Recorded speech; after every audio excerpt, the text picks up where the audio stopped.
Alright, so we're going to go over some finishing stuff today for your derby cars. The first thing we're talking about is wood finishing. So I assume most of you are using wood for your blocks from what I've heard.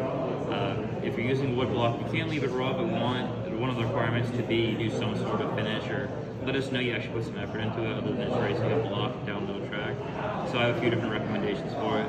My personal favorite for a wood block on this kind of stature is doing a stain finish.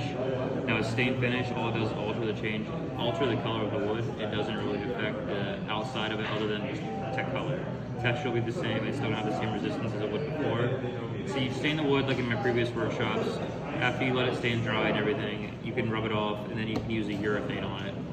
My personal recommendation would be an oil-based urethane. It's heavier and it'll add weight to your car and it'll be closer to that weight limit. You can use a lighter one, like a wipe-on poly like this one. This wipe-on poly is a lot lighter. It'll be a little bit of a more dull finish, but it won't weigh as much. And it'll need a lot more coats if you want the same effect as an oil-based. You really can't beat an oil-based, but this one is up to your discretion. You can also use a water-based if you'd like, but just remember a water-based is going to dry even lighter than both of these would.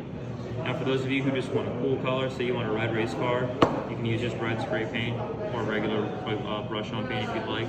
My recommendation though is to use a primer on your wood block before using spray paint, and obviously after you cut the body to the shape you want it to be.